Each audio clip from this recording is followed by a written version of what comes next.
Muy bien, jóvenes, nos reincorporamos entonces. Vamos a esperar un minutito para que sus compañeros pues se vayan conectando, por favor, ¿sí? En lo que esperamos, por favor, les pido que me comenten en el chat si es que se escucha adecuadamente mi voz y si se ven las diapositivas, por favor, ¿sí?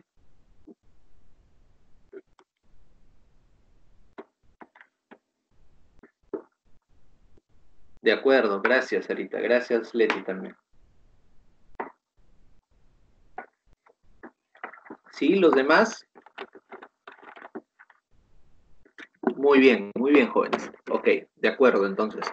Vamos a, vamos a empezar con la segunda parte de esta sesión que tiene que ver. ¿Por qué tocamos el HACCP primero? Porque el control estadístico de procesos es parte del HACCP, ¿sí? Es parte del HACCP, pero nosotros debemos tenerlo también, así no tengamos un HACCP, debemos tenerlo muy presente en nuestros procesos para poder controlarlos adecuadamente conforme se van ejecutando, ¿sí? En primer lugar, jóvenes, quiero hacerles esta pregunta y por favor respóndanme con toda sinceridad. ¿Los resultados de los procesos en las empresas siempre son iguales? Por favor respóndanme sí o no. ¿Los resultados de los procesos en las empresas siempre son iguales?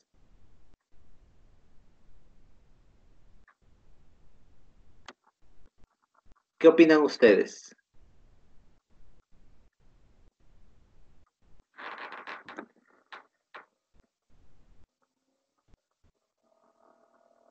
A ver, ¿qué opinan, jóvenes? Coloquen por favor sus opiniones en el chat. Si gustan también pueden tomar el micrófono, ¿eh? para hacer su intervención, pero eso en la medida pues de que su señal se lo permita. Sarita nos dice, no profesor, porque en alguna empresa se obtiene productos de calidad y en algunas no. Ya, pero ahí me estás hablando de diferentes empresas. Yo les pregunto, dentro de una misma empresa, dentro de un mismo producto, imagínense ustedes pues la empresa, qué sé yo, Coca-Cola. ¿Todas las Coca-Colas que se producen en la empresa Coca-Cola son iguales? ¿Qué dicen ustedes? ¿Sí o no? Por ahí veo varios que dicen que no. Elmer nos dice que sí. A ver, ¿quién da más? ¿Quién da menos? ¿Sí son iguales? Julio nos dice sí. Es pregunta o respuesta, Julio. Muy bien, jóvenes. A ver, esta pregunta justamente la puse para generar este debate, ¿no? Resulta, pues, que nosotros como consumidores muchas veces percibimos que los productos que estamos consumiendo son iguales, ¿sí? Eso es lo que nosotros percibimos. Pero la realidad de las cosas, jóvenes, es que ningún proceso es exactamente igual a otro, ¿sí? Repito, ningún proceso es exactamente igual a otro. Por ende, los resultados, por más que sean dentro de la misma línea y el mismo producto, siempre van a tener un margen de variación, digámoslo así, ¿sí? Lo que pasa es que como la empresa establece tolerancias, estas tolerancias le permiten a que pese a haber variación, nosotros como consumidores lo percibamos igual, ¿sí? Porque nosotros también tenemos asumida esa tolerancia ya, sin saberlo. Pero en realidad no todos los productos son iguales, ¿sí? No todos los productos son iguales. Es más, obviamente, mientras más grande sea la empresa, más probable es que sus productos tengan una menor variación, ¿cierto? Pero eso no ocurre con las empresas medianas, por ejemplo, o con las pequeñas empresas. Lo que ocurre, básicamente, es que los procesos tienen variaciones un poco más grandes. ¿Sí? Tienen variaciones un poco más grandes. De ahí el término conocido, pues, de el Six Sigma, ¿no? Que seguramente también en control de calidad lo van a trabajar. El Six Sigma se centra, pues, en estas variaciones. ¿Qué tanto podemos permitir de variación en nuestros procesos? Sin embargo, jóvenes, es muy complejo para una empresa pequeña o mediana poder determinar que todos sus procesos sean homogéneos, digámoslo así, ¿no? Sean iguales. Exactamente iguales, muy difícil. Ni las grandes empresas lo logran. Pero por lo menos lo que debemos buscar es estar dentro de los límites de control para que no nos salgamos, valga la redundancia, de control en nuestros procesos. ¿Sí? Cuando nosotros estamos hablando de producción, estamos hablando en términos de eficiencia y de productividad, términos que ya hemos desarrollado en sesiones anteriores. Ahora, la eficiencia y la productividad básicamente nos van a dar también diferentes resultados a lo largo del proceso. Lo que nosotros buscamos de manera ideal de repente es que nuestros productos terminados no generen una percepción desproporcionada, diferente a lo que espera el consumidor, ¿no? Entonces, partimos de esa premisa.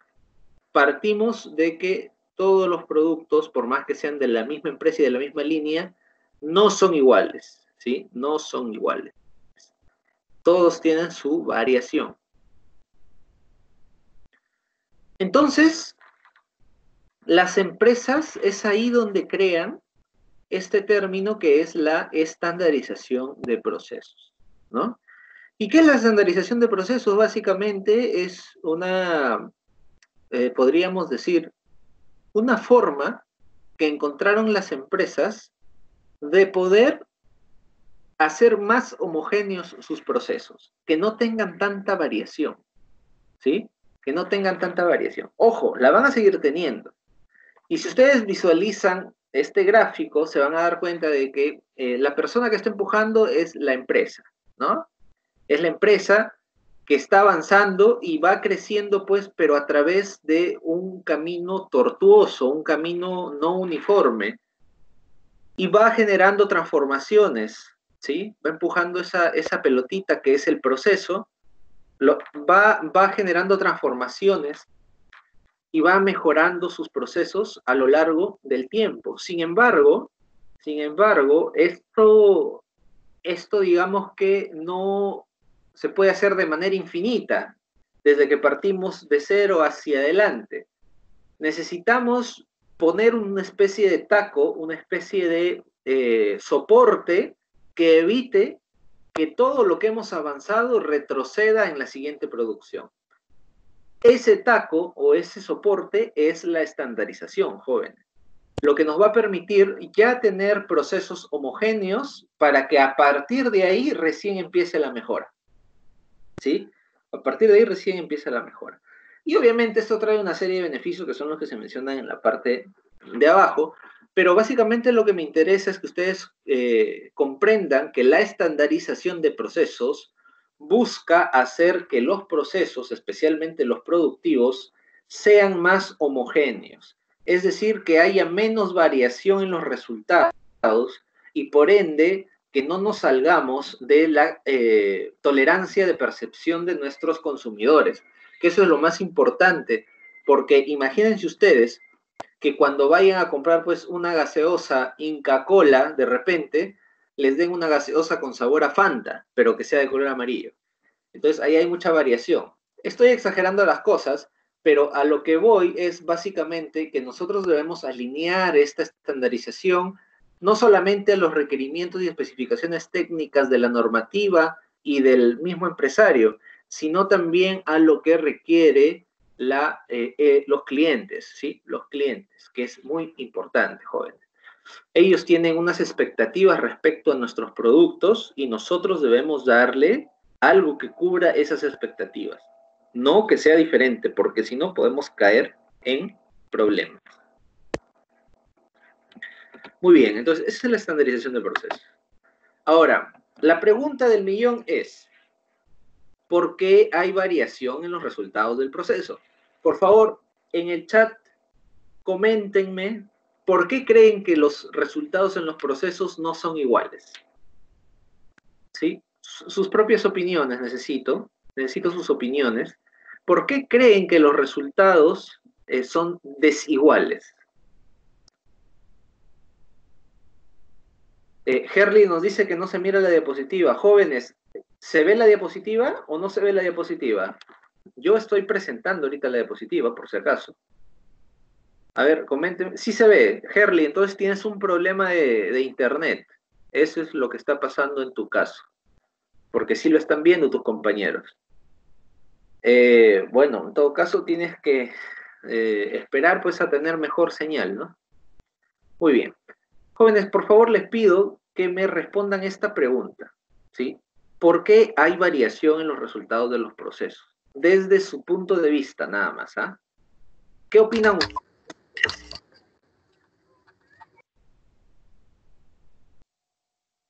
¿Qué opinan ustedes? ¿Por qué hay variación en los resultados? Sarita nos dice, ¿por qué hay un rango en los límites de variación de los procesos? Ya, pero eso no es una causa, eso es, digamos, una característica de la variación de los procesos. Rosemary nos dice, hay una variación porque no siguen el mismo proceso. No, estamos hablando de un mismo proceso. Dentro de un mismo proceso, ¿por qué hay variación? ¿Por qué hay variación dentro de un mismo proceso?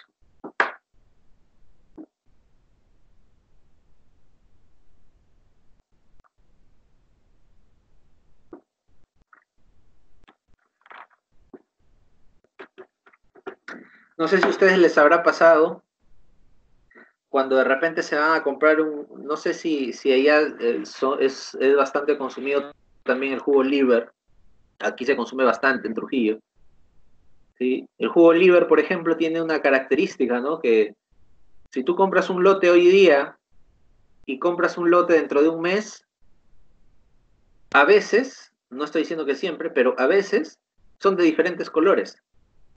Uno es más claro y uno es más oscuro. ¿Por qué hay esa variación? A ver, Brigitte nos dice por la combinación de los procesos. A ver, Brigitte, explícame un poco más porque no entiendo muy bien a lo que te refieres. Leti nos dice porque no hay un control en todo el proceso. No hay un control. ¿Ya? Kerle nos dice por qué hay variaciones en los procesos. Sí, pues, pero la pregunta es eso justamente. ¿Por qué hay variaciones en los procesos? ¿Por qué hay variaciones en los resultados de los procesos?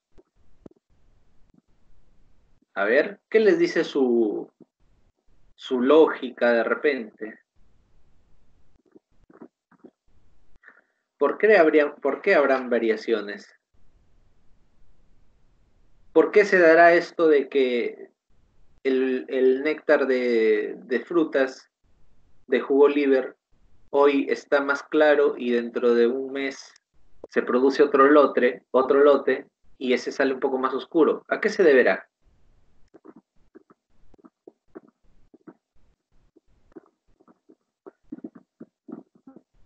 A ver.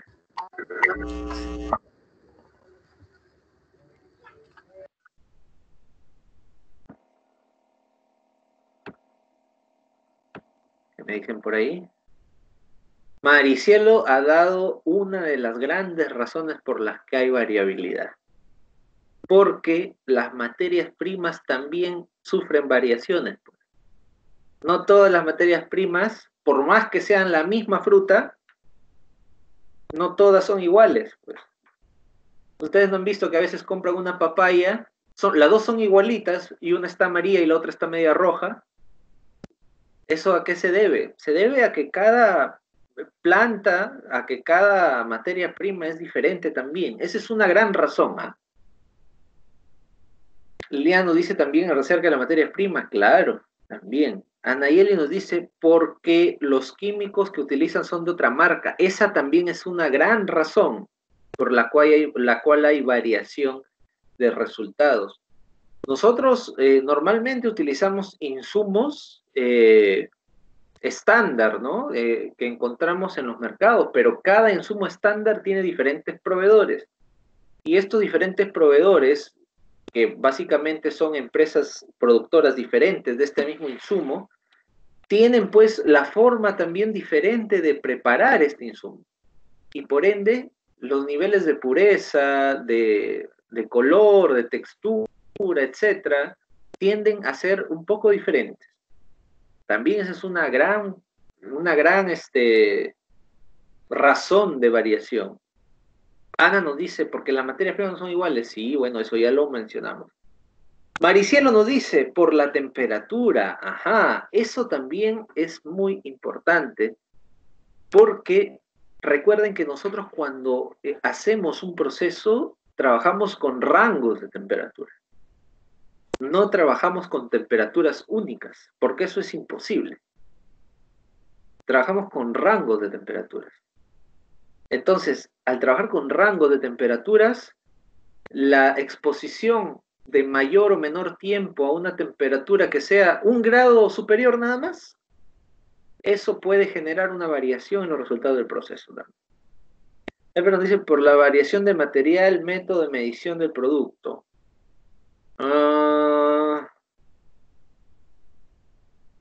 Puede ser.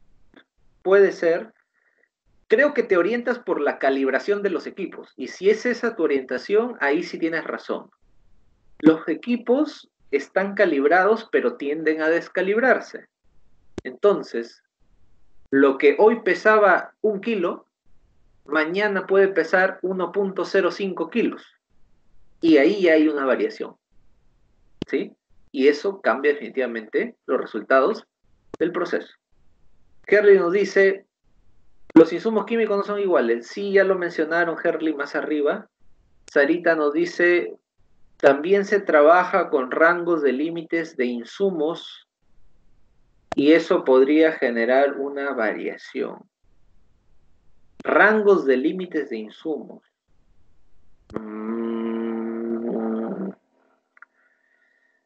Lo que se trabaja con rangos, Sarita, con límites específicamente, son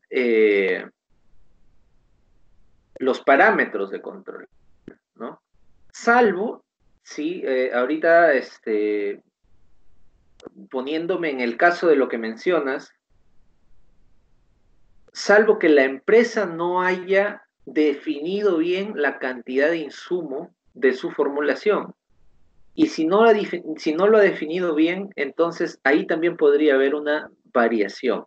Pero eso se debe más a la formulación que ha hecho la empresa y no tanto pues a los rangos y límites que puedan tener los insumos, porque se entiende de que esa cantidad de insumo que se debería usar se debe fijar antes de que empiece el proceso siempre, ¿no?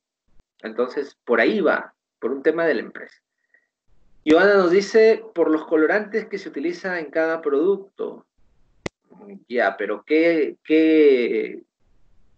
parte de los colorantes o qué causa crees de los colorantes que genera esta variación?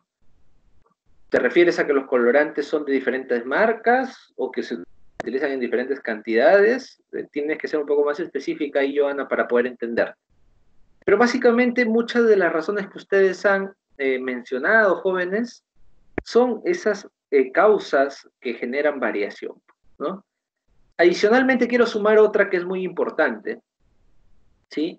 Y que es que la gran mayoría de procesos alimentarios, sobre todo en sus etapas iniciales, ¿sí? Sobre todo en sus etapas iniciales, requieren de la mano del hombre, ¿sí? Requieren de manipulación humana.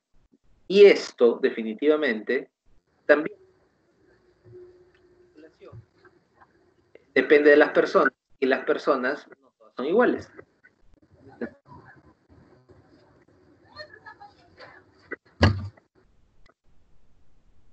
Muy bien, entonces. Esas son algunas de las razones, pues, por las que estamos teniendo variación en nuestros procesos. Ahora, Les muestro, señores, he aquí una gráfica de control de proceso. ¿Sí? He aquí una gráfica de control de proceso. Vamos a identificar las partes para poder empezar. ¿Sí? Vamos a identificar las partes. No se preocupen que parece de repente una gráfica un poco llamativa, ¿no? Por los picos que tiene, pero en realidad vamos a interpretar esto para poder llegar a entender para qué nos sirve. Julio nos dice, también puede ser por los diferentes parámetros de control que se le da a la materia prima y al proceso. Se supone que los parámetros tienen que estar estandarizados, se supone. Por eso, pero es cierto, Herli, está que se te prende a cada rato el micro y está interfiriendo en la comunicación. No sé si puedes mantenerlo apagado, por favor. Julio nos dice, sí, que puede ser por los parámetros de control. Se supone que están estandarizados los parámetros, ¿sí?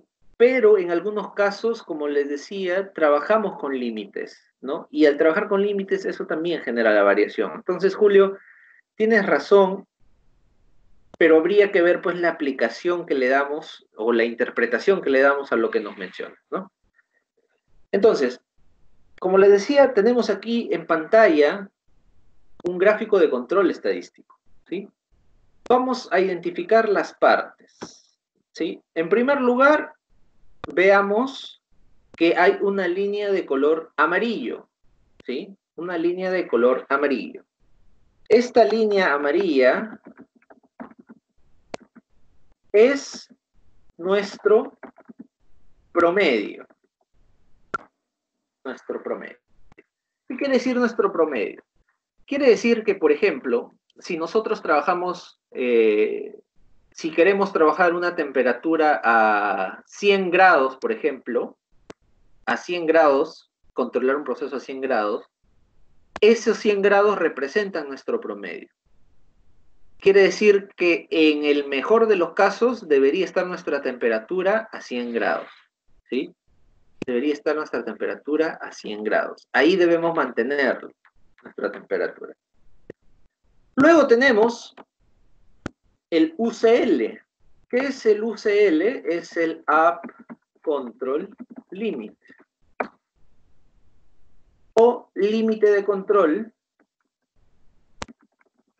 superior. ¿Sí? Es la línea de color morado. Es el límite de control superior. ¿Qué características tiene este límite de control superior? Está por encima de nuestro promedio, es nuestra tolerancia hacia arriba. Es decir, yo digo, bueno, voy a procesar a 100 grados, pero le voy a dar como tolerancia, por ejemplo, 5 grados hacia arriba y 5 grados hacia abajo. Nuestro límite superior sería 105 grados. ¿Sí? Estoy poniendo un ejemplo nada más. ¿Sí? No estoy hablando de los datos que están aquí en el gráfico, sino de un ejemplo.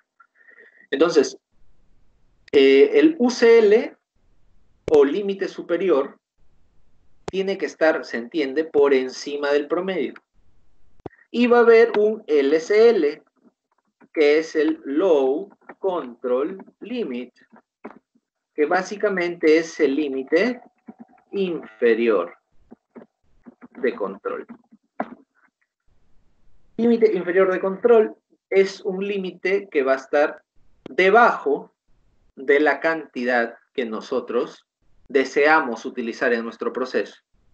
Si decimos que nuestro proceso lo vamos a trabajar a 100 grados, pero con una tolerancia de más o menos 5 grados, ¿sí? Lo voy a escribir acá, parámetro 100 grados Celsius, tolerancia más o menos 5 grados Celsius, nuestro UCL sería igual a 105 grados Celsius y nuestro LCL sería igual a 95 grados Celsius.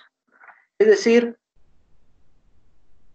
el parámetro más 5 grados y el parámetro menos 5 grados. Esos serían nuestros límites. Y los dibujamos gráficamente, así como rayas horizontales. Y ahora está la línea de color azul. La línea de color azul es nuestro proceso. Nuestro proceso se está moviendo a lo largo de estos límites que estamos viendo en pantalla, ¿no? Entonces, conforme nosotros vayamos inspeccionando y monitoreando, vamos a darnos cuenta que nuestro proceso puede estar dentro de los límites de control, como puede estar fuera también. Por ello es que nosotros, si es que nuestro proceso está dentro de los límites de control, nosotros podemos decir que nuestro proceso está controlado, ¿sí? Nuestro proceso está controlado. Si está fuera de los límites, nuestro proceso tiene que ser ajustado, porque está fuera de control. Entonces tiene que ser ajustado porque está fuera de control. Y ahí pues se ven las medidas correctivas que habíamos visto hace un momento, ¿no? Paras la línea y corriges el problema para poder continuar.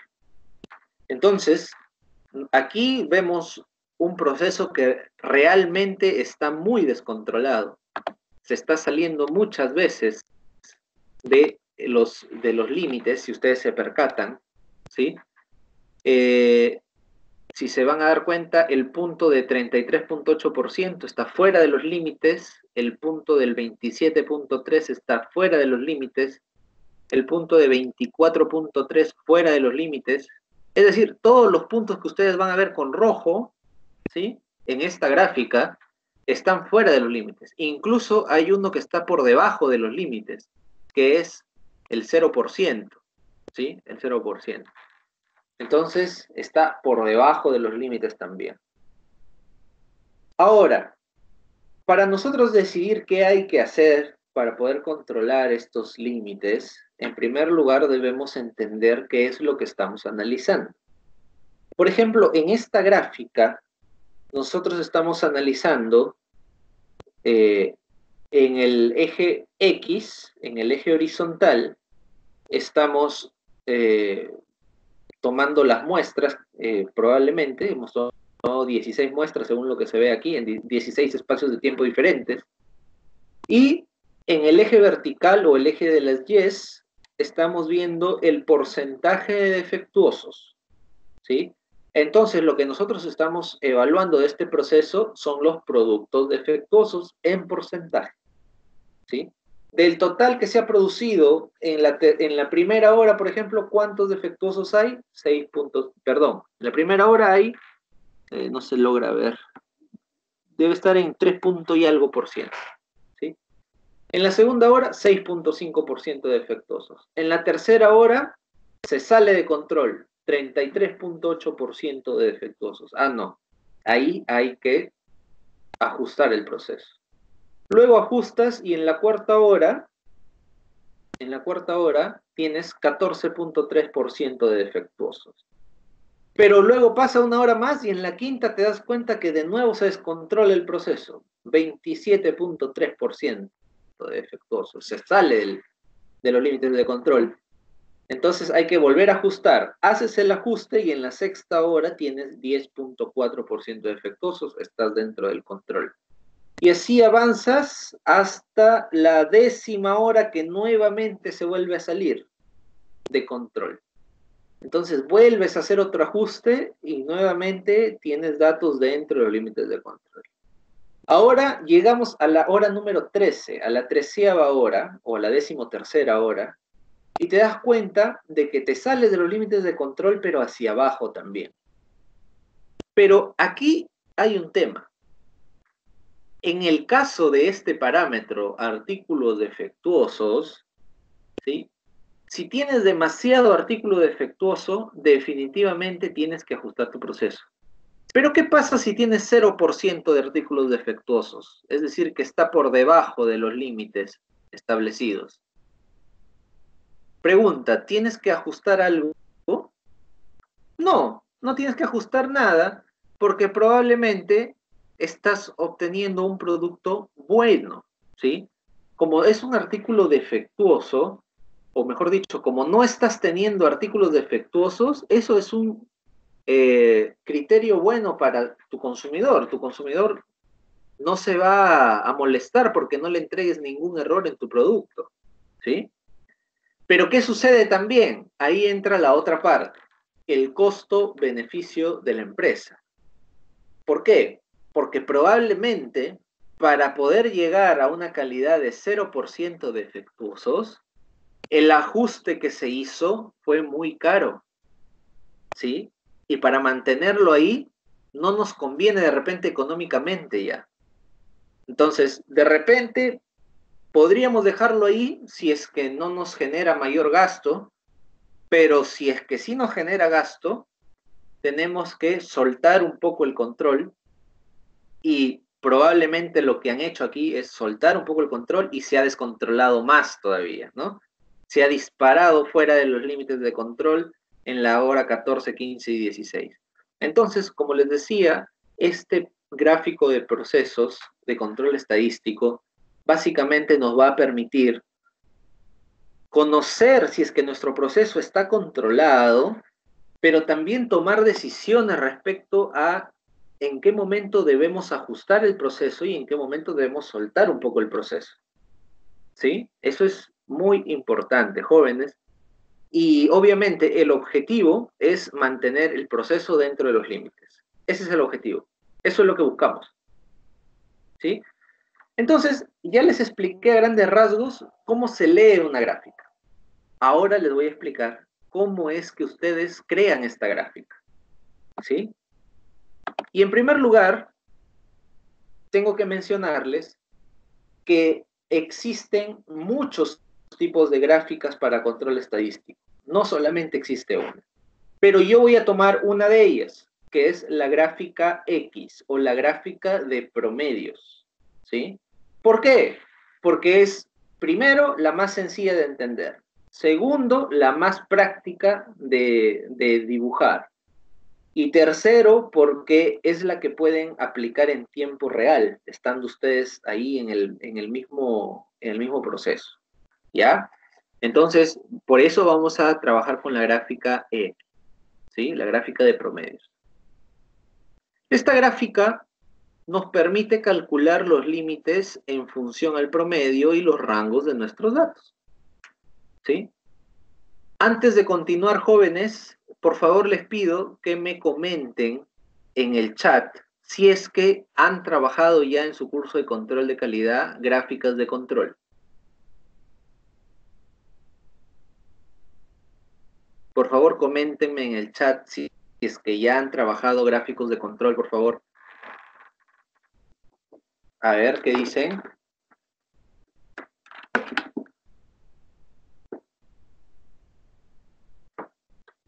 Ok, ok. Me dicen que no. Sí. Probablemente cuando pasen el plan HACCP, porque seguramente todavía no llegan ahí, es por eso que no lo han llevado, eh, van a ver estos gráficos de control, pero lamentablemente nosotros para procesos necesitamos conocer esto, ¿sí? Es básico. Necesitamos conocer esto para entender cómo es que se mueven nuestros procesos. Por ende, yo les voy a explicar lo que es. No les voy a explicar todas las gráficas, solamente les voy a explicar una. ¿Sí? Les voy a explicar la más útil, la más fácil, la más sencilla, la que nos va a permitir trabajar en el proceso. Las otras gráficas ya se las tendrá que explicar su docente de control de calidad porque es parte de la temática del curso. Ok, muy bien. Entonces, como les decía, las gráficas X o las gráficas de promedios nos permiten calcular los límites en función al promedio y rango de nuestros datos, ¿sí? Al promedio y rango de nuestros datos. ¿Qué más? Es súper útil, ¿sí? Es muy útil para cálculos rápidos, ¿sí? Se hace muy rápido la construcción de esta gráfica. De hecho, existen aplicaciones para celular que te permiten graficar esta gráfica y todos los tipos de gráficas, ¿sí?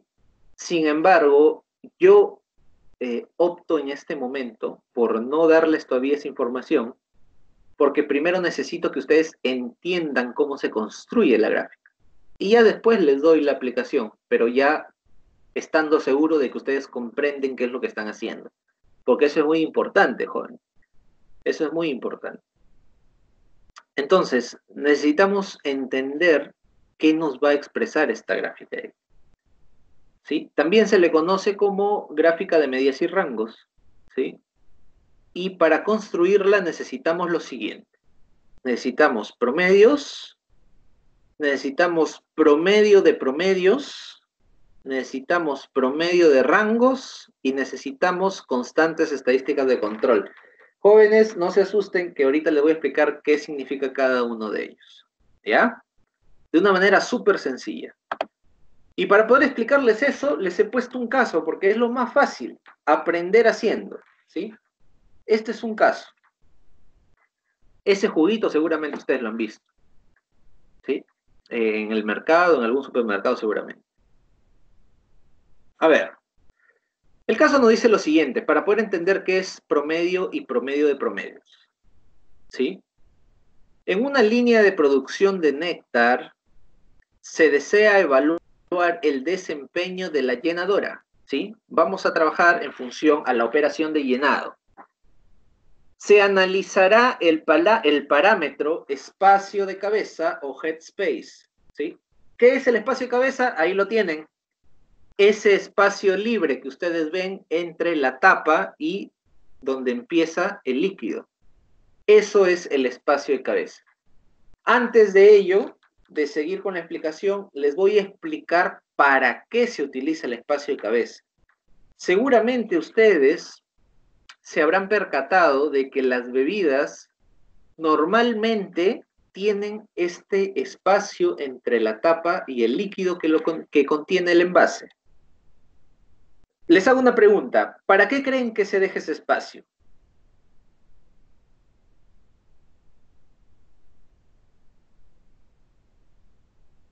A ver, por favor en el chat me responden. ¿Para qué creen que dejamos ese espacio de cabeza en las bebidas?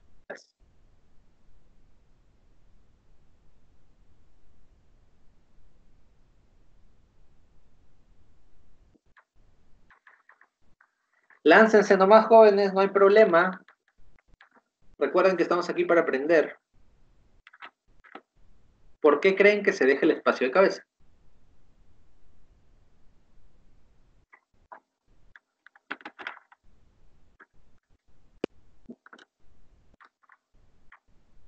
A ver. Requiero de sus opiniones, jóvenes, para poder trabajar.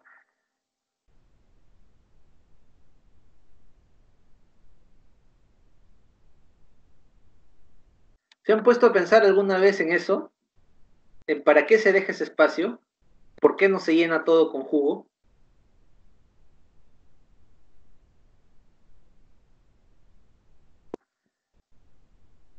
Muy bien, jóvenes, como no hay opiniones, les voy a explicar para qué. Por favor, confírmenme. A ver, Anayeli nos dice, para que el contenido no tenga contacto con la tapa. ¿Ya? Leti nos dice, para que no se pueda malograr en todo caso. Dice, ¿será para que la tapa no se oxide? Ya, a ver. Lo que me han mencionado es una respuesta muy lógica, ¿ya? Es una respuesta muy lógica, lo que ustedes mencionan. Pero hay que tomar en cuenta algo. Los materiales que nosotros usamos en la industria alimentaria son justamente para la industria alimentaria. Por ende, estas tapas, que son de uso único, ¿sí? Tienen una cobertura que evita, mejor dicho, que se oxiden justamente, ¿ya? Entonces, el metal, digamos, que tiene la tapa no está en contacto directo con el alimento, tiene una cubierta, y por ende ese no es un tema. Luego también mencionan para que no se pueda malograr, sí, pero hay que entender para qué se hace, ¿sí? Dice, para que los cambios de temperatura no afecten al producto, eso es una razón, por ejemplo, ¿no? Ustedes saben que los cambios de temperatura generan dilatación en los materiales, ¿sí? Generan dilatación en los materiales. Entonces, eso digamos que es un espacio que tenemos de holgura para que nuestro producto pueda moverse dentro del envase sin ningún problema. Ana nos dice por el gas que contiene en el caso de la gaseosa. No, pero es que no solamente se deja en la gaseosa, sino en todas las bebidas. En todas las bebidas. Ahora les voy a explicar, jóvenes, ¿sí? Les agradezco mucho sus intervenciones. Por ahí, de manera muy lógica, me han dado algunas respuestas interesantes, pero ahora les voy a explicar cuál es el aspecto de fondo, digámoslo así, de por qué dejamos este espacio, ¿sí? En primer lugar, ustedes saben que vamos a hablar de este néctar que ustedes están visualizando, ¿sí? Nosotros trabajamos este néctar a temperaturas de pasteurización y o esterilización, ¿cierto? Que son temperaturas elevadas. ¿Qué pasaría, jóvenes, si yo el néctar que preparé lo enfrío para meterlo a este envase? Para empezar, ustedes se han dado cuenta cuando preparan un jugo de fresa, por ejemplo. Un jugo de fresa. Hacen su licuado con su agua. ¿Qué pasa si dejan el jugo de fresa por 24 horas? ¿Sigue siendo jugo de fresa o qué ocurre con el jugo de fresa?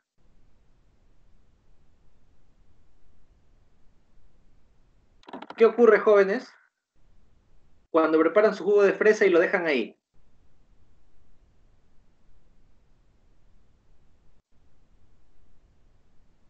Ya Sarita nos dice, la pulpa se baja al fondo. Ese es un tema.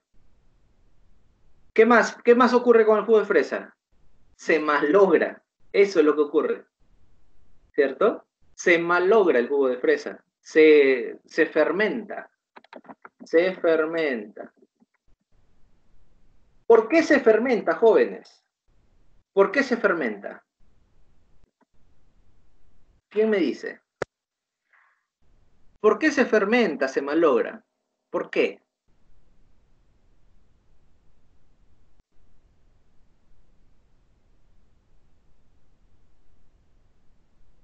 ¿Por qué creen ustedes que el jugo de fresa se fermenta o se malogra? Por la temperatura. No.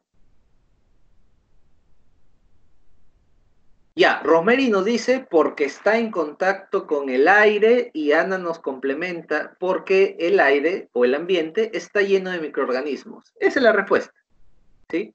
Porque está en contacto con el aire y el aire está lleno de microorganismos.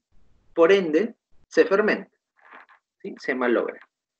Entonces, jóvenes, díganme ustedes, ¿qué pasa si en este espacio de cabeza yo dejo aire?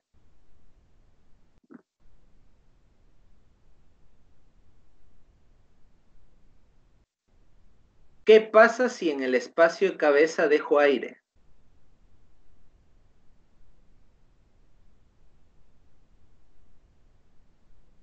Se va a fermentar, se va a malograr mi néctar, ¿sí?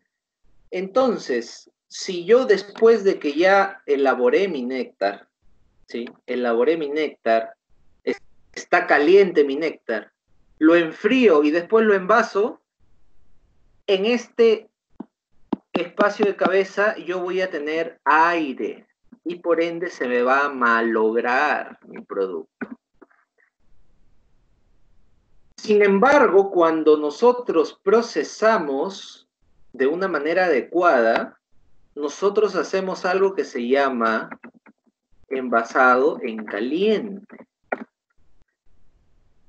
¿Quién me dice qué ocurre cuando ustedes calientan agua?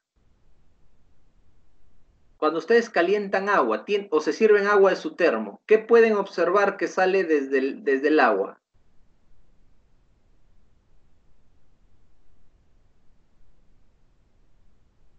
cuando se sirven agua caliente, ¿qué observan que sale hacia el ambiente? Vapor, exacto, vapor. ¿Y qué es el vapor? ¿Y qué es el vapor?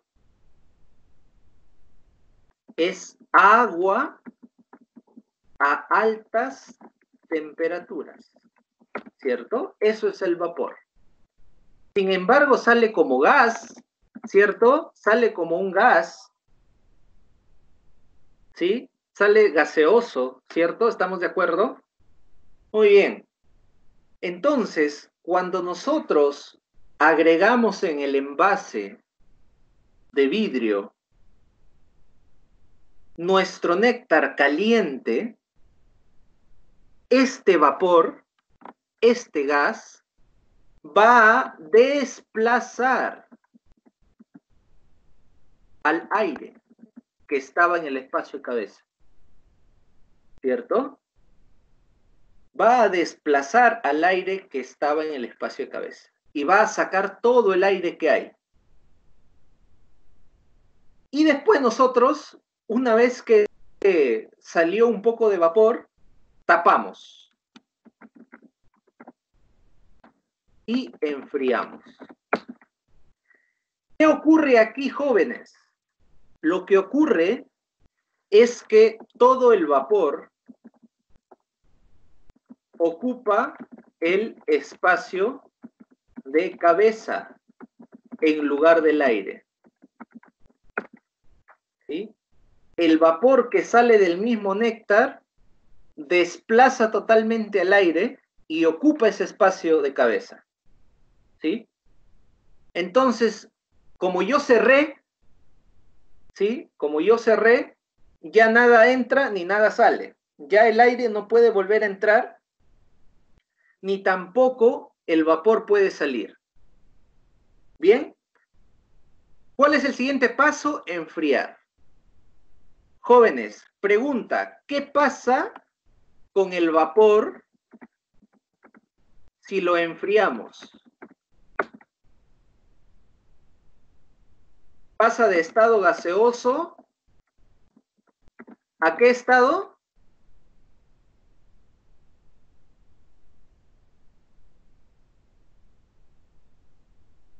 Cuando enfriamos vapor. Pasa de estado gaseoso a estado líquido, exactamente, a estado líquido. Entonces, jóvenes, probablemente este espacio de cabeza que estaba lleno de vapor, en realidad, probablemente lo que era es una sola gotita o dos gotitas de agua que estaban súper dilatadas por la temperatura y se convirtieron en vapor y ocuparon todo ese espacio. Ustedes saben que los gases pueden expandirse o pueden contraerse y ocupan el espacio que los rodea, ¿cierto? Pero cuando nosotros enfriamos, todo este vapor que está ocupando este espacio de cabeza se convierte en dos o tres gotitas de agua. Y nuevamente se vuelve a mezclar con el néctar.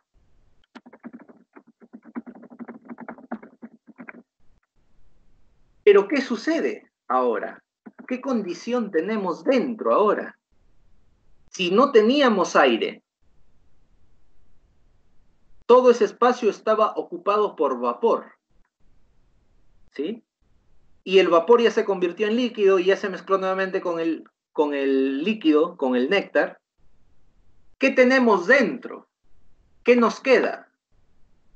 Recuerden, la materia no se crea ni se destruye, solo se transforma. Lo que tenemos dentro, como ya no podemos añadir nada más, es nada. Es decir, tenemos vacío. No hay aire, no hay vapor, no hay nada. Hay vacío. Por ende, el vacío genera un área de baja presión.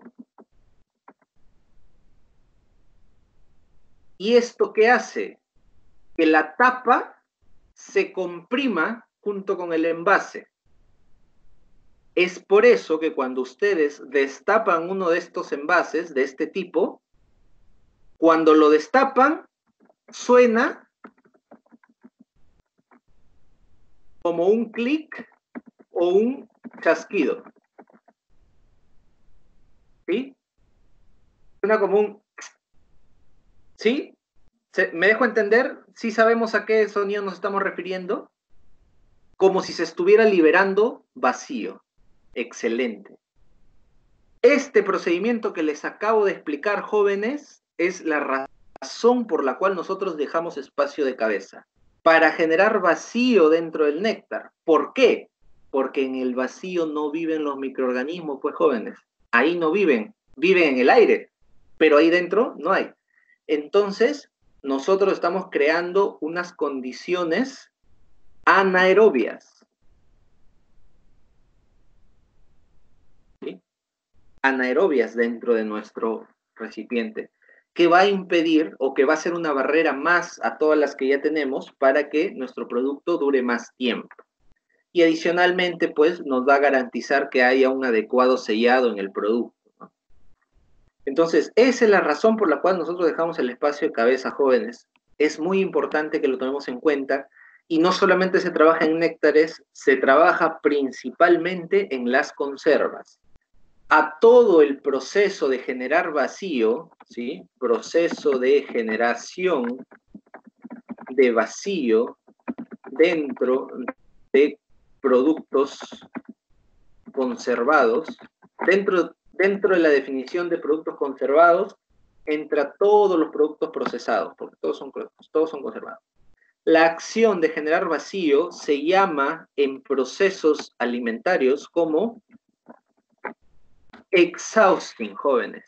Es el famoso exhausting, ¿sí?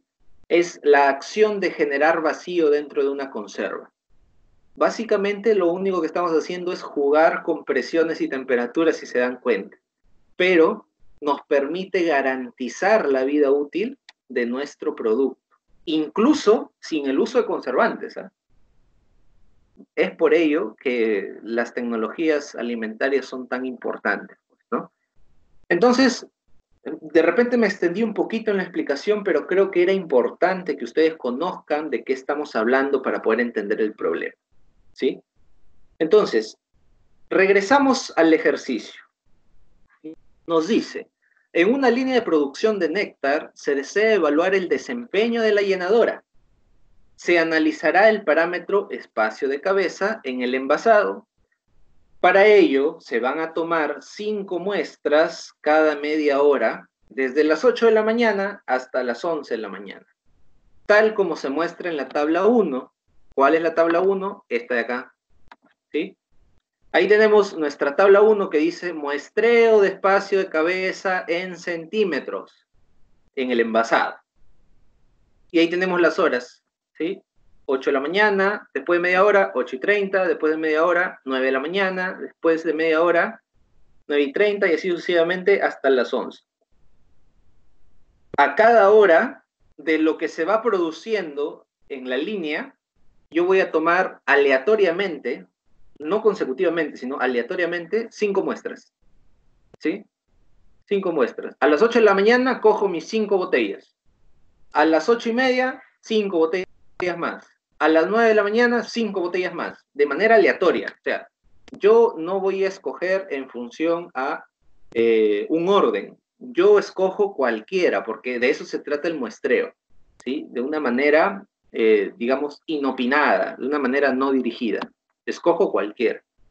Y tengo estos datos, ¿sí? A las 8 de la mañana encuentro de que la primera muestra, el espacio de cabeza mide 3 centímetros, la segunda muestra mide 2 centímetros, la tercera muestra mide 3.5 centímetros, la cuarta muestra mide 2.7 centímetros y la quinta muestra mide 2 centímetros. A las 8:30 tenemos que la primera muestra nos mide 3 centímetros, la segunda muestra 2.7 centímetros y así sucesivamente, y de tal manera de que tenemos todos los datos de todas las muestras. Ahora sí, vamos a obtener el promedio de cada hora. que nosotros hemos tomado muestras. Como cada hora hemos tomado 5 muestras, lo que vamos a hacer es, sumamos los 5 datos, ¿sí? A las 8 de la mañana, por ejemplo, sumamos 3, que es de la muestra 1, más 2, que es de la muestra 2, más 3.5, que es de la muestra 3, más 2.7, que es de la muestra 4, más 2, que es de la muestra 5. Todo ese resultado lo dividimos entre el número de muestras, que son 5. Entonces sacamos el promedio de esto y es 2.64. ¿Sí? Hacemos el mismo procedimiento para las 9 de la mañana, por ejemplo, ¿no? A las 9 de la mañana he tenido que la muestra 1 es 3.1 centímetros. A eso le sumo lo de la muestra 2, que es 3.5. Le sumo lo de la muestra 3, que es 2.9. Le sumo lo de la muestra 4, que es 3. Y le sumo lo de la muestra 5, que es 3.1. Y lo dividimos entre el número de muestras. Eso nos sale un promedio de 3.12. Entonces sacamos así todos los promedios de cada muestreo que estamos realizando por horas, por cada media hora, ¿sí? Y ya tenemos todos los promedios. Ahora, ¿qué hacemos? Sacamos el promedio de los promedios, ¿sí? Hemos tomado, a ver, 1, 2, 3, 4, 5, 6, 7 a 7 horas diferentes. Desde las 8 de la mañana hasta las 11 de la mañana, hemos tomado a 7 horas diferentes, ¿sí? Entonces, vamos a sumar todos los promedios y lo vamos a dividir entre 7. Y ese es nuestro promedio de promedio. Jóvenes, por favor, coméntenme en el chat si se entendió lo que es el promedio de promedios. ¿Me comentan, por favor? ¿Se entendió? Excelente, excelente, muy bien. Muy bien, jóvenes.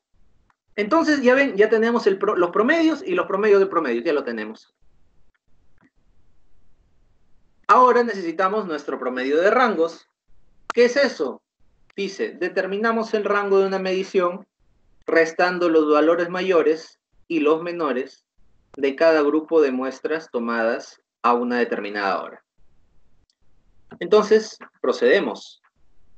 Al mismo gráfico anterior, lo he copiado y le he agregado una celda aquí a la derecha, ¿sí? Una columna a la derecha que dice rangos. Nos decía la teoría que los rangos, ¿sí? Nos decía la teoría que los rangos básicamente son la resta del mayor valor menos el menor valor. En este caso, de la hora 8 de la mañana, tenemos 5 muestras. Muestra 1, 3 centímetros. Muestra 2, 2 centímetros. Muestra 3, 3.5 centímetros. Uy, perdón. Muestra 4, 2.7 centímetros.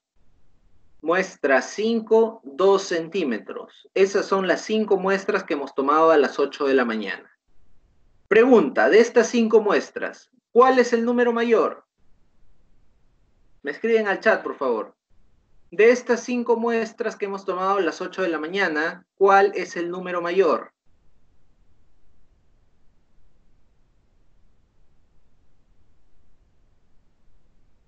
A ver, me responden al chat, por favor.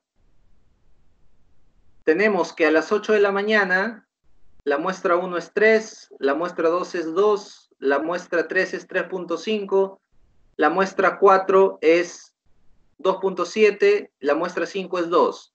¿Cuál de estas muestras es la mayor? Jorge nos dice la muestra 3, exacto, 3.5, ¿sí? 3.5, el valor de 3.5 es el mayor valor, ¿sí? ¿Y cuál es el menor valor? El menor, ¿cuál es el menor?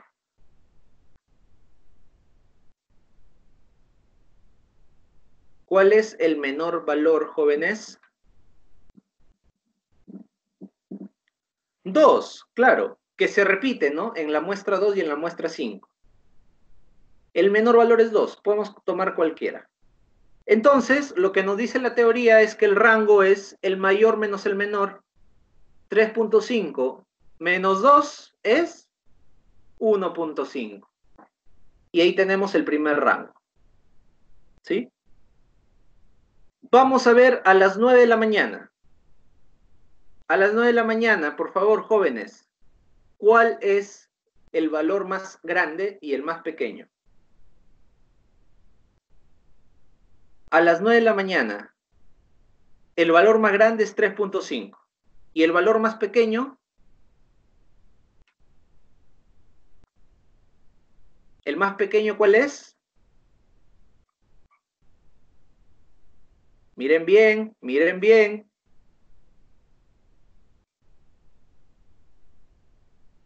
Estamos a las 9 de la mañana. El valor más grande es 3.5, ya lo dijeron. El menor valor es 2.9, exacto, 2.9, ¿sí? La resta de 3.5 menos 2.9, ¿cuánto es? 0.6, ahí está el rango, ¿sí? Y de esa manera determinamos, jóvenes, todos los rangos para las 7 mediciones que hemos hecho, es decir, a las 8 de la mañana, a las 8:30, a las 9, a las 9:30, a las 10, a las 10:30 y a las 11, ¿sí? De esa manera determinamos los rangos. Ahora, ya tenemos todos los rangos. ¿Qué hacemos? Sacamos el promedio de rangos. Es decir, la suma de todos los rangos entre 7. ¿Sí? ¿Por qué 7? Porque hemos tomado a 7 diferentes horas. A las 8, a las 8:30, a las 9, a las 9:30, a las 10, a las 10:30 y a las 11. Son 7. Entonces sería la suma de 1.5 más 0.4 más 0.6 más 1 más 0.7 más 1.2 más 0.8. Todo eso entre 7. Y el resultado es 0.89. Ahí tenemos el promedio de rangos. Jóvenes, por favor, me comentan si se entendió cómo obtener el promedio de rangos.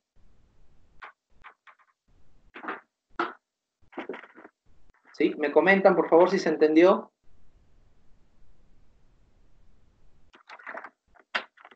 Excelente, excelente, muy bien. Muy bien. Entonces ya tenemos el promedio de los promedios y tenemos los rangos y el promedio de rangos. ¿Sí? Muy bien. Pasamos a lo siguiente. Nos dice, necesitamos las constantes estadísticas del muestreo. ¿Cuáles son? Estas son. ¿Sí? Es una tabla, jóvenes. Esto no hay que calcularlo, esto ya está calculado. Es una tabla estadística que ustedes deben tenerla. ¿Sí? Deben tenerla a disposición para poder hacer su análisis. Esta es una tablita. Y tiene aquí algunas constantes. ¿Sí? Tiene aquí algunas constantes. Ahorita les voy a explicar cómo se usa. ¿Ya? Muy bien. Entonces, pasamos a los cálculos de los límites de control para la gráfica X. Ya les dije, tenemos un límite superior que puede llamarse UCL, Up Control Limit, o en español LCS también, ¿sí? Que es límite de control superior, y está el límite de control inferior también. Y aquí abajito están sus fórmulas, ¿sí? Nos dice que el límite de control superior es igual al promedio de promedios, ¿sí? Promedio de promedios. Si ustedes se van a la gráfica, perdón, a la tabla anterior, fíjense, el promedio de promedios es una X mayúscula, ¿sí? Aquí está la X mayúscula, más A2. A2, ¿dónde está A2? Vamos a la tabla. Aquí está, A2, constantes para gráfico de control, A2. Pero resulta, jóvenes, que A2 tiene varios valores de acuerdo al número de muestras que se saca a cada hora. Por ejemplo, si yo saco a las 8 de la mañana 10 muestras, mi valor de A2 va a ser 0.308, ¿sí? Porque estoy sacando 10 muestras a las 8 de la mañana. Si yo en mi proceso, ¿no? A cualquier hora saco muestras a las 10 de la mañana, por ejemplo, 15 muestras, mi valor de A2 es 0.223, ¿sí? Ubíquense en el gráfico, por favor, en la tabla de constantes para gráficos de control. Ustedes se van a percatar que en la parte superior dice A2, ahí está la constante. Las demás constantes son para las otras gráficas de control, pero para esta nos sirve el A2, ¿sí? Para esta gráfica de control nos sirve el A2, ¿ya? Entonces nos centramos en ello. Por ende, si nosotros hemos visto que nuestro ejercicio nos dice que vamos a sacar 5 muestras cada media hora, pregunta, jóvenes, ¿cuánto vale A2 para nosotros? Escríbanlo en el chat, por favor. ¿Cuánto vale A2 para nosotros?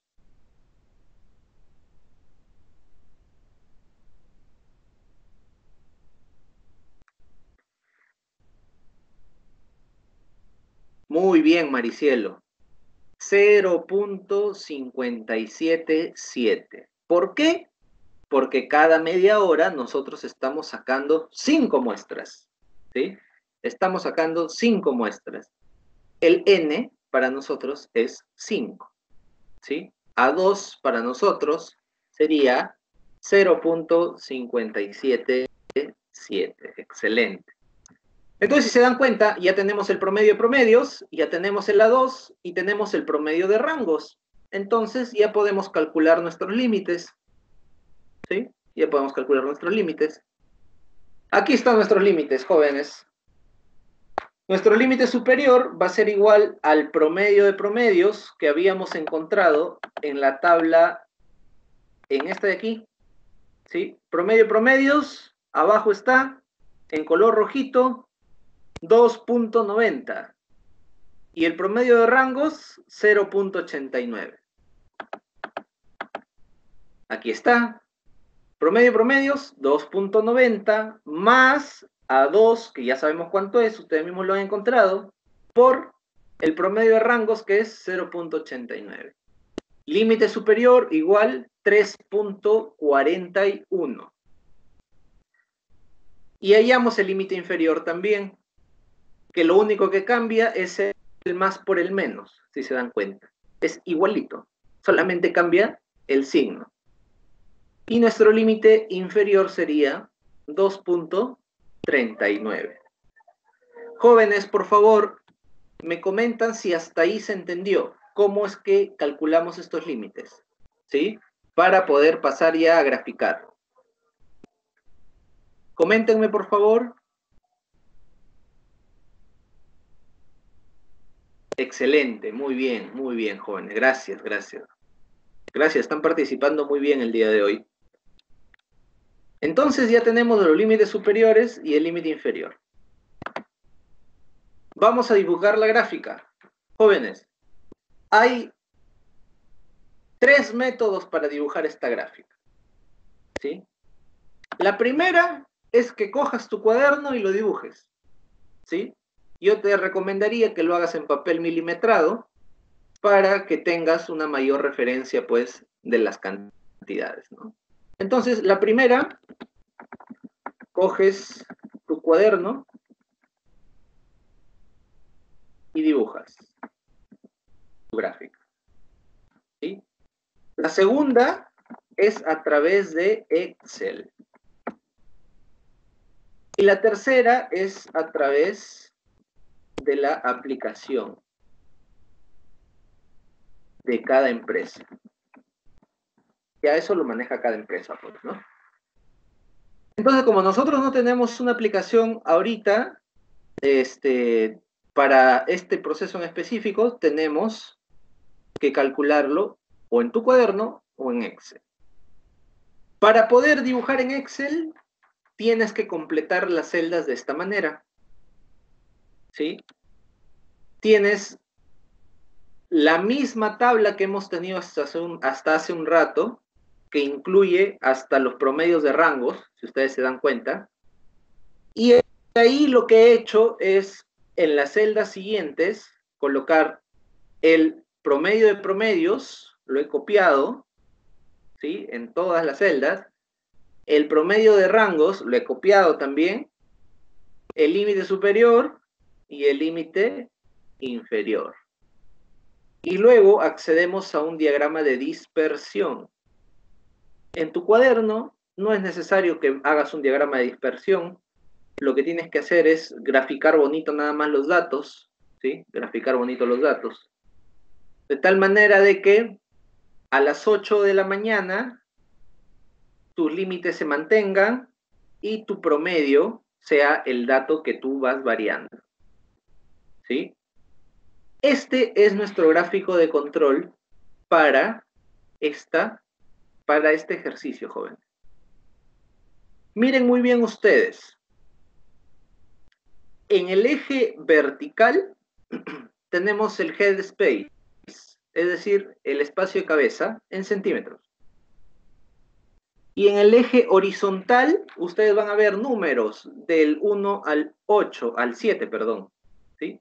Y estos números del 1 al 7 son justamente las 7 mediciones que hemos tomado, a las 8, 8 y media, 9, 9 y media, 10, 10 y media, 11. ¿Sí? Ahí está en el eje horizontal. Entonces, vamos a hacer una curva que relacione el espacio de cabeza de acuerdo al número de muestras y mediciones que vamos tomando. Y para ello tenemos nuestra gráfica color verde, nos indica el promedio de promedios. ¿Cuánto era nuestro promedio de promedios? Aquí está, 2.9. Entonces, nuestra gráfica verde está en el valor 2.9, de manera horizontal. Nuestro límite superior, ¿cuánto era? 3.41. Entonces, está cerca aquí el 3.5, ¿no? 3.41 de color amarillo, límite superior. Límite inferior, con color rojo, ¿era cuánto? Si no me equivoco, a ver, era el límite inferior 2.39.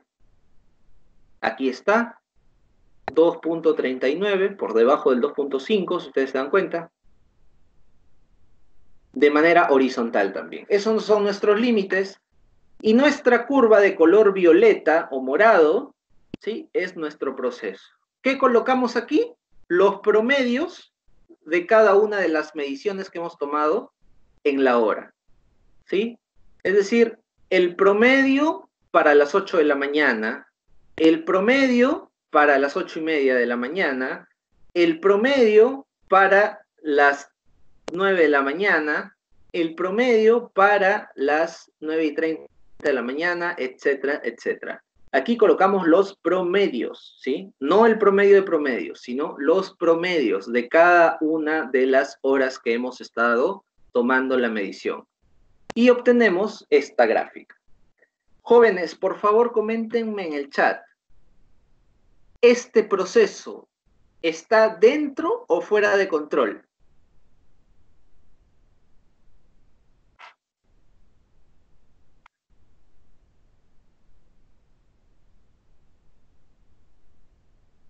A ver, Sarita nos dice que está dentro de control. ¿Sí? Leti nos dice dentro de control. Maricielo, dentro de control.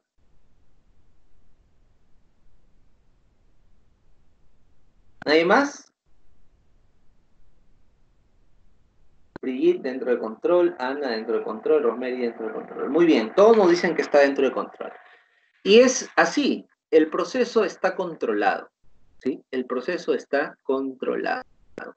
Quiere decir que por más variación que hayamos encontrado en el llenado, para nosotros según estas especificaciones y esta gráfica X, nuestro proceso está controlado.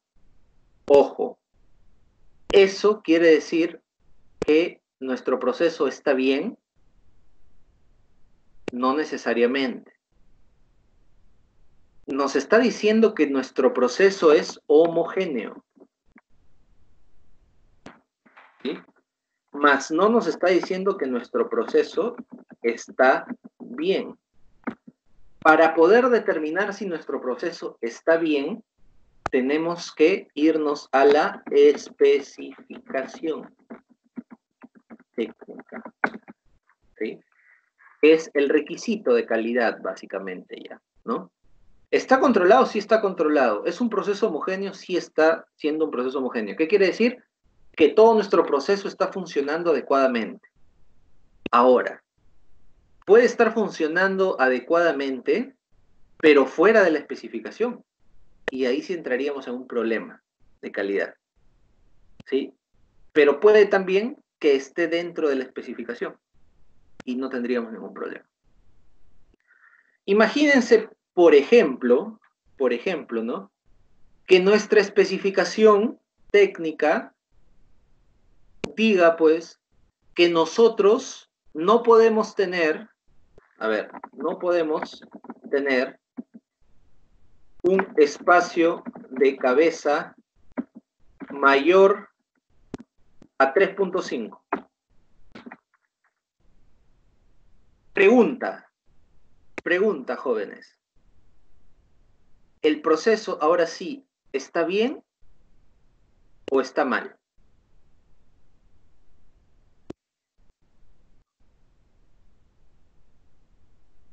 ¿Qué me dicen? Si nosotros, como especificación técnica, es decir, nuestro cliente nos pide que no tenga un espacio de cabeza mayor a 3.5 centímetros.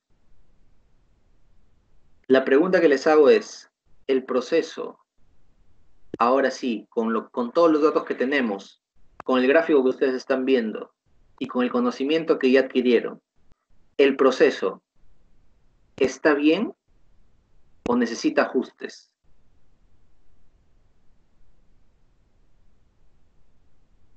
¿Qué me dicen?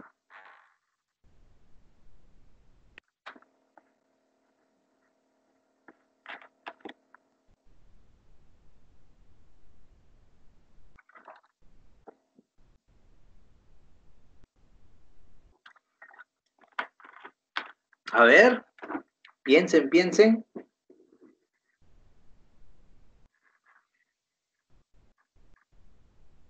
Ya hallaron sus límites de control, ya encontraron que su proceso está homogéneo y está controlado. Ahora les estoy preguntando lo siguiente.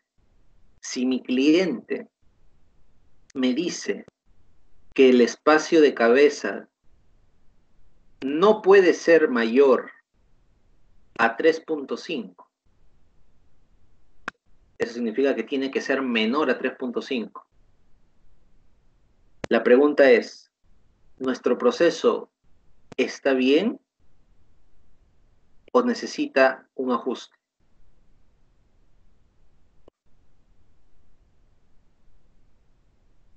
A ver. Pregunta calificada, señores. Observen su curva. Herli nos dice que necesita un ajuste. Explícame, Herli, por qué necesitamos un ajuste.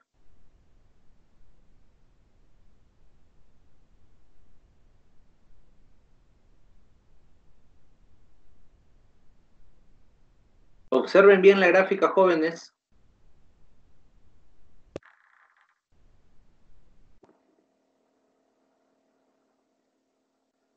Elmer nos dice, está bien porque es menos de 3.5 lo que nosotros tenemos. Esa es la respuesta, jóvenes. Muy bien, Elmer. El proceso, ahora sí podemos decir que está bien, porque no solamente está controlado, sino que también está dentro de lo que nos pide el cliente. ¿Sí? El proceso está bien. Ahora, si su cliente les dice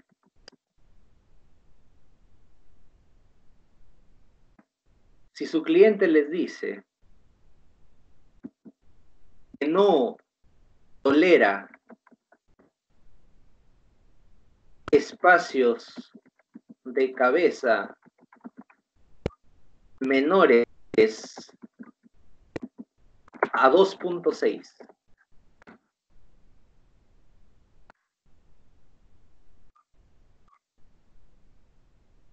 Si su cliente les dice que no tolera espacios de cabeza menores a 2.6, pregunta, ¿el proceso está bien o necesitamos ajuste?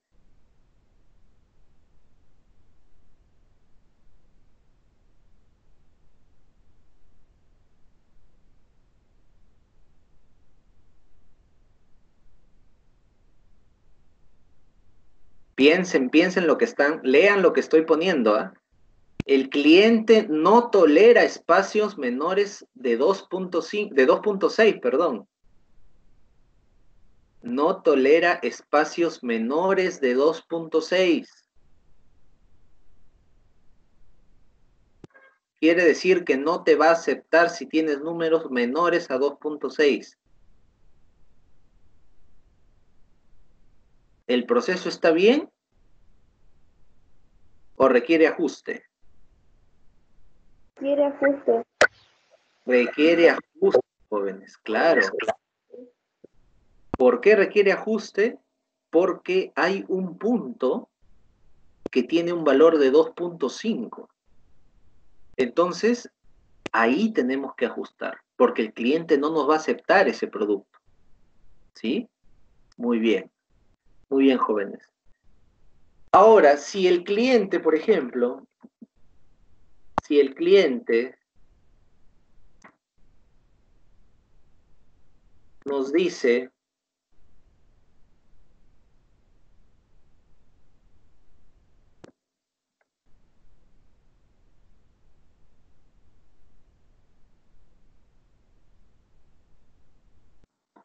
el cliente nos dice que el espacio máximo de cabeza es de 3 centímetros. Pregunta, ¿nuestro proceso está bien o hay que hacer ajustes?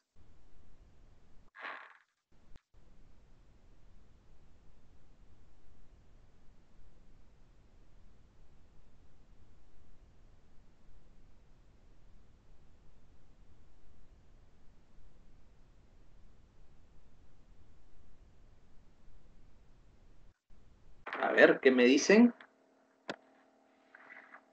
Elmer nos dice, hay que hacer ajustes porque se superan los 3 centímetros.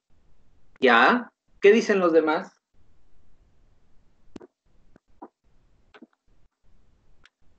Hay que hacer ajustes.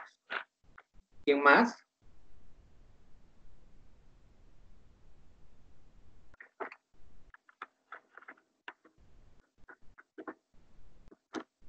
Bien, todos dicen que hay que hacer ajustes. Ahora, yo les digo otra cosa. Lo que les he mencionado ahorita es una pregunta trampa, lo último. Díganme ustedes, ¿cuántas mediciones tenemos? Tenemos 7 mediciones. Y de esas 7 mediciones, estoy encontrando, primero, que 4 de esas mediciones están por encima de lo que mi cliente quiere. ¿Sí? Segundo, que mi límite superior está muy por encima de lo que mi cliente quiere.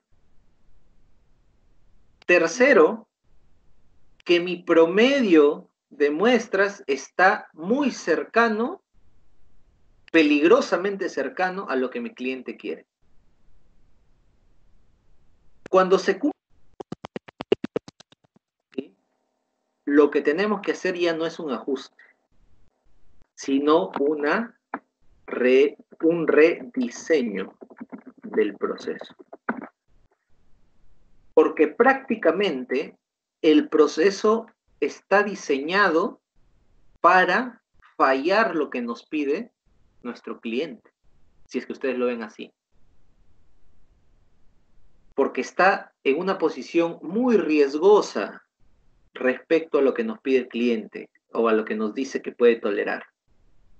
Entonces, ahí sí habrá que rediseñar el proceso. Es demasiado el problema que se está ocasionando, ¿sí?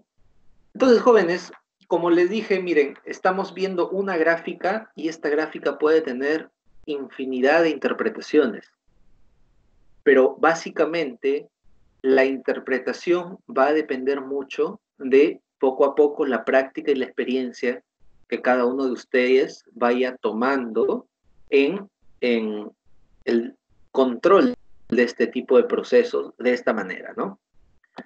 Jóvenes, espero realmente que hayan interiorizado esta información porque el control de procesos, control estadístico de procesos, no solamente es una información sumamente necesaria cuando trabajamos en una empresa, sino que es una herramienta diferencial para ustedes, puesto que no todos los profesionales técnicos tienen la capacidad de poder y no solamente hacer estas gráficas, sino interpretar estas gráficas, ¿sí?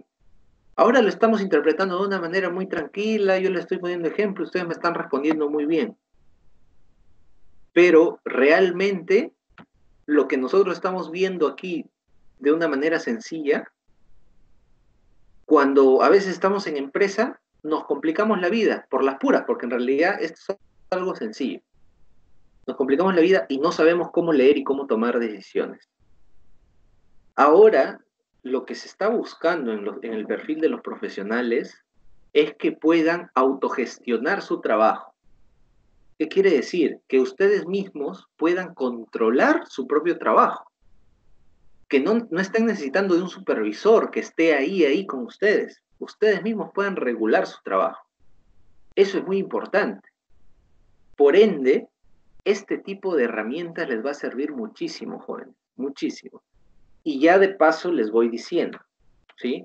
Y de repente me tengo que salir un poquito del tema, pero es importante que ustedes conozcan que, qué terreno están pisando en la industria alimentaria. La industria alimentaria es una de las industrias que mueve más dinero en todo el país, ¿sí? Es una de las industrias que se va a posicionar año tras año y que puede hacer posicionarse al Perú año tras año en rankings internacionales de economía. Porque básicamente somos un país rico en recursos y por ende tenemos el potencial de poder alimentar al mundo. Y eso ya se los había dicho. Pero jóvenes, realmente la industria alimentaria como tal está pasando por cambios. Y parte de estos cambios es que las labores cada vez sean menos operativas y sean más, digamos, estratégicas. ¿Qué quiere decir esto?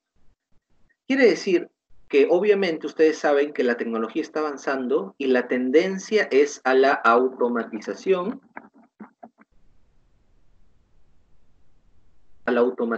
de procesos, ¿sí? Esa es la tendencia. ¿Y qué quiere decir esta automatización de procesos? Quiere decir que hayan máquinas que hagan el trabajo de la gente. Eso quiere decir, ¿sí? Por ende, las labores manuales, digamos, operativas, que requieren pues estar ahí presente, siempre va a haber una máquina que lo puede hacer mejor. Y esta máquina puede trabajar 24/7, ¿sí? 24 horas al día por 7 días a la semana. No se cansa, no tiene fluctuaciones de rendimiento como lo tiene el ser humano.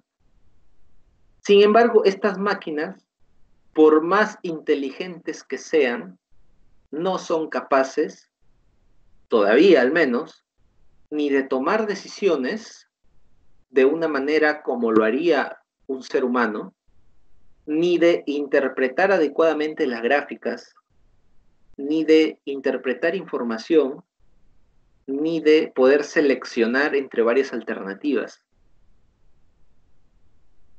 A menos, pues, que haya una programación sumamente avanzada, ¿no? Con inteligencia artificial y todo eso. Y sobre todo, las máquinas, una de las características que tienen, pero que no se compara en nada a lo que nosotros podemos lograr, es la capacidad de aprender. Nosotros como seres humanos podemos aprender muchísimas cosas y las máquinas solamente pueden aprender una cosa a la vez y son diseñadas para un determinado trabajo y punto. Entonces, desde ese punto de vista, nosotros necesitamos no solamente capacitarnos en cómo se hacen las cosas, en cómo te metes a una planta y procesas un alimento, en cómo te metes a una planta y haces la sanitización de toda la planta, en cómo haces la selección de materia prima. No solamente eso, no solamente labores operativas, sino que también ustedes requieren de habilidades blandas de comunicación y también habilidades tecnológicas que les permitan a ustedes utilizar estas máquinas como herramienta. Y desde ese punto de vista, yo les voy a hacer algunas recomendaciones de cosas que si ustedes realmente quieren tener muy buenas posibilidades, no solamente económicas, ¿sí? Sino también de crecimiento profesional y de mejorar la calidad de vida de sus familias, tienen que aprender sí o sí esto que les voy a poner aquí en el chat. En primer lugar, ofimática, ¿sí? Es decir, Excel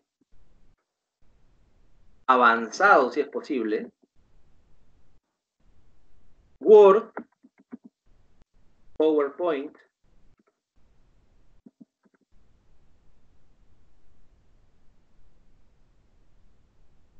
¿sí?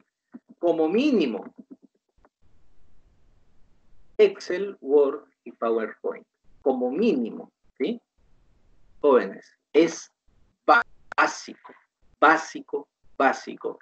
Si ustedes no manejan estos programas, no se van a poder insertar bien en ninguna empresa, porque para la empresa esto ya no es ni siquiera un requisito.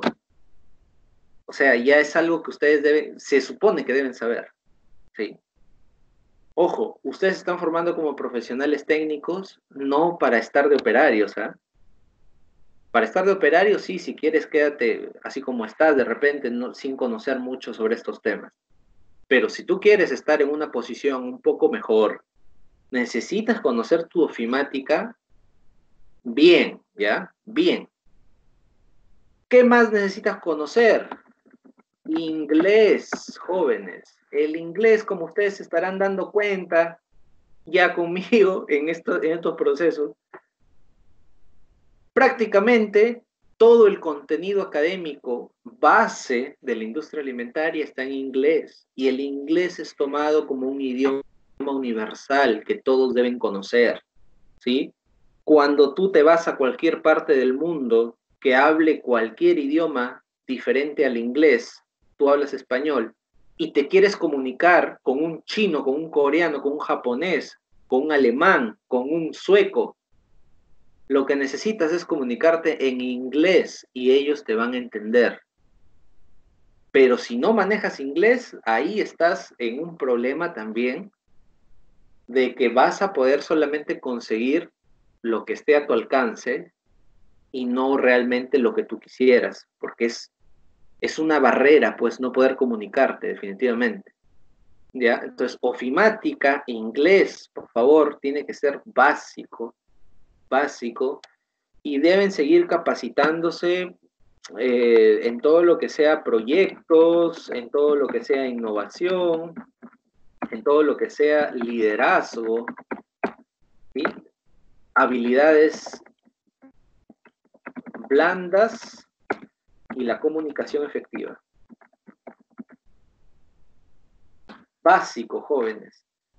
No puede haber un profesional técnico que no pueda pararse delante de un grupo de personas a sustentar una idea, ¿sí? Si no puedes hacer eso, ahorita es momento de que te capacites al respecto. Ahorita. Hay cualquier cantidad de cursos gratis, tanto en YouTube como en muchas plataformas, ¿sí? Pero empieza con los de YouTube, que son innumerables, ¿eh? Cantidad de información ahí, que te puede ayudar muchísimo a mejorar esto, por lo menos en lo básico. Ojo, no puede existir un profesional técnico que no sepa comunicarse. Ah, otra cosa que es súper importante.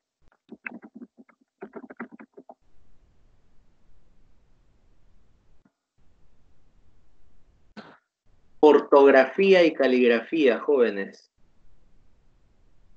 ¿Sí? No puede ser concebible que tú estés pensando trabajar en la industria alimentaria y que definitivamente vas a estar a cargo de reportes que le vas a tener que mandar a tus jefes y que ese reporte vaya con faltas ortográficas, ¿no? Eso es inaceptable, inaceptable.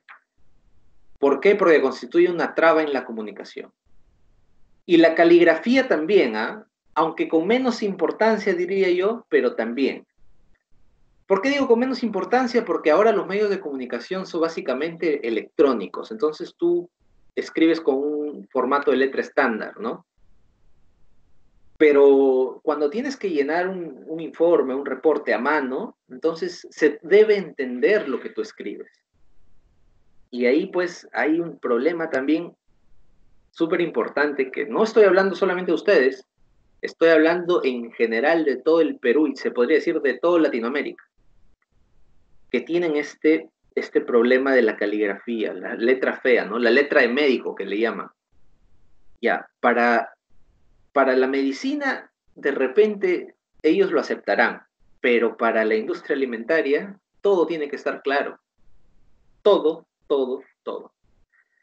Entonces, jóvenes, si tú cumples con lo que yo te estoy mencionando y estudias y te capacitas, no lo vas a hacer todo de golpe, es imposible eso, no puedes hacerlo todo de golpe, pero empieza con lo básico, ¿sí? Lo básico es tu ofimática y tu inglés, eso es lo básico, y por ahí alguna habilidad de proyectos y liderazgo, poquito a poquito, no te estoy diciendo que lo hagas de golpe, tienes tiempo, tienes todavía 3 años de estudio, ¿sí? En 3 años te aseguro que puedes pulir muy bien absolutamente todo lo que tú tienes acá y lo estás viendo, anótalo por favor.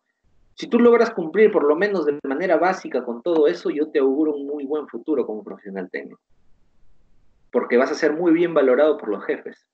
Tú no sabes la cantidad de problemas que tenemos cuando contratamos gente que no se sabe comunicar o quiere decirnos una cosa y no sabe cómo.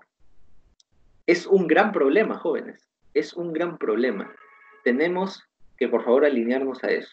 Y ojo, yo sé que muchos de ustedes manejan perfectamente o manejan muy bien, porque siempre hay oportunidad de mejorar, siempre, ¿sí?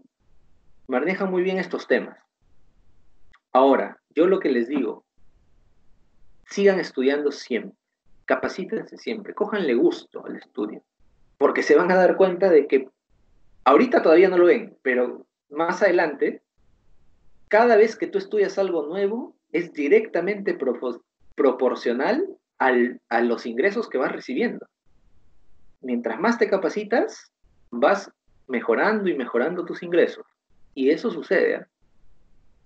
Cuando yo era estudiante tampoco lo quería creer. Tenía un poco de resistencia a estudiar muchos de esos temas. Aún así los estudié, aunque sea de mala gana.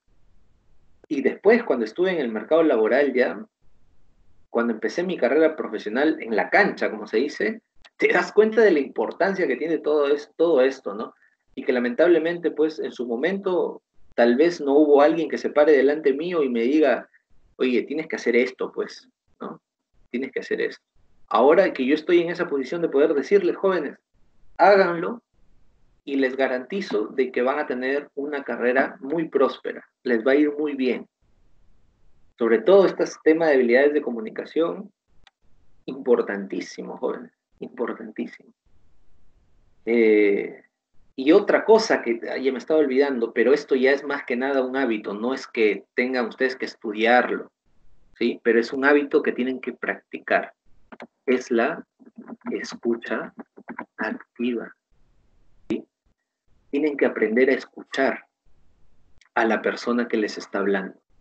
¿sí?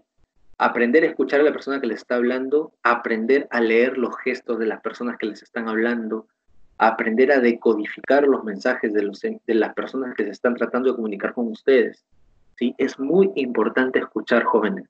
A veces queremos, por nuestro ímpetu de jóvenes que todavía somos, queremos hacer las cosas rápido y a veces nos olvidamos de escuchar y terminamos cometiendo errores que tranquilamente se hubieran podido evitar. ¿Sí? Esto, jóvenes, tómenlo no solamente como un consejo de profesor-alumno, tómenlo como un consejo de amigo, de alguien que quiere que ustedes mejoren su calidad de vida. Y yo estoy seguro que si ustedes cumplen con educarse en estos aspectos que les estoy mencionando, aparte, obviamente, de lo que están estudiando en la carrera, ¿no? Aparte, les va a ir muy bien, jóvenes, les va a ir muy bien, no se van a arrepentir de estudiar esto, ¿sí? Y si requieren de ello, conversen, no sé, con su profesora Zoila, con la profesora Benita, que me parece que también les enseña, para que les instruya cómo pueden educarse más en estos temas, ¿no? Si alguno de ustedes tiene alguna pregunta al respecto también, después saben que yo estoy disponible para responderles a ustedes a través del chat prácticamente todo el tiempo.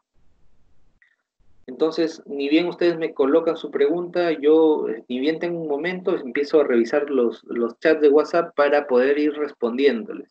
Si ustedes requieren alguna orientación de cómo deben empezar a educarse en estos temas, jóvenes, me pueden consultar, no hay ningún problema, yo les puedo decir. Pero obviamente ya no en en esta sesión, porque obviamente tenemos que continuar con la clase de procesos.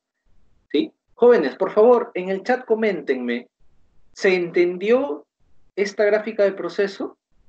¿Sí? ¿Se entendió? Sí, profesor, sí, muy bien. Excelente, excelente, muy bien, gracias.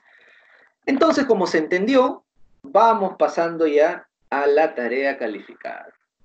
¿Sí? La tarea calificada, básicamente, jóvenes, es que ustedes elaboren una gráfica X, ¿sí? Una gráfica de promedio. Les voy a leer el ejercicio, es muy similar a lo que hemos hecho, solamente es para que practiquen nada más, ¿sí? Dice, durante el envasado, en el proceso de elaboración de mermelada, se nota una inusual variación en los pesos del producto terminado. Recuerden que PT es producto terminado. Y se desea evaluar el motivo. Para ello, se toman 3 muestras de producto cada 15 minutos durante 90 minutos, obteniéndose los siguientes resultados que se muestran en la tabla 2. ¿Cuál es la tabla 2? Ahorita le voy a enseñar. Luego dice la pregunta, determinar si el proceso requiere algún ajuste o está controlado y a qué se puede deber. Si es que está controlado o si es que hay que hacer algún ajuste. ¿A qué se puede deber? ¿Sí? Y esta es la tabla, ¿sí? Peso neto en el envasado. Tenemos que hemos tomado cada 15 minutos muestras desde las 8 de la mañana hasta las 9:30 de la mañana y en cada una de esas horas hemos tomado tres envases para medir su contenido, ¿no? Los hemos pesado y estos son los datos que nos han salido. Entonces lo que yo les estoy pidiendo nada más es que elaboren la gráfica de control para esto y me digan si el proceso está controlado o no está controlado. ¿Sí, jóvenes? Muy bien.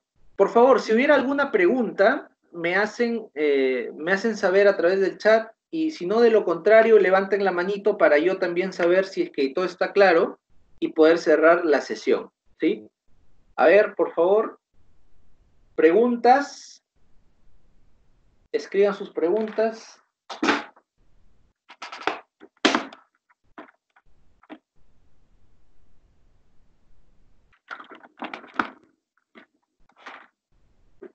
¿Todo está claro?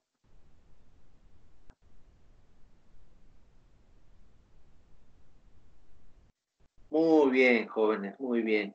Entonces, bueno, con eso estaríamos terminando prácticamente la sesión número 5, ¿sí? Estaríamos terminando la sesión número 5.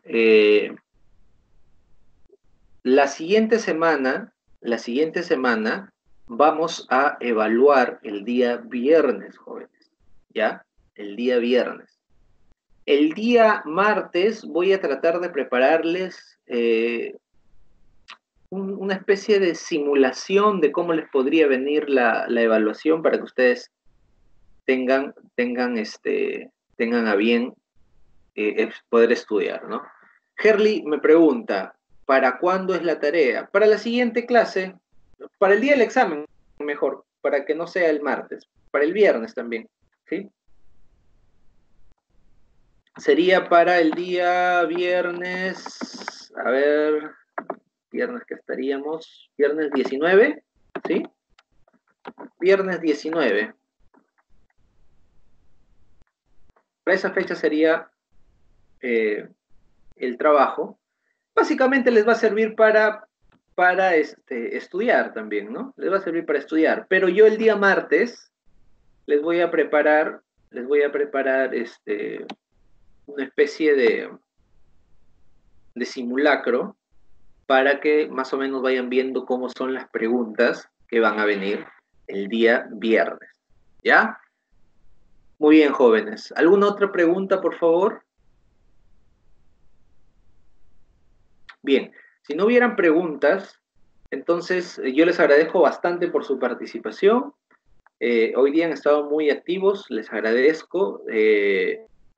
Recuerden, por favor, que la cuarentena todavía no se levanta, así que deben permanecer todavía en sus casas. ¿Sí? Tengan mucho cuidado, el problema todavía está fuerte, todavía está latente, pero con la bendición de Dios podemos salir todos adelante. Cuídense bastante, vayan estudiando, avancen con sus trabajos, jóvenes, ¿sí? Y pues ya nos estamos encontrando el día martes en la clase de innovación y posteriormente en la clase de proceso. Cuídense bastante, jóvenes, gracias por su participación y ya estamos en comunicación. Cualquier consulta, ya saben, a mi WhatsApp, al correo o a la aula virtual. Gracias.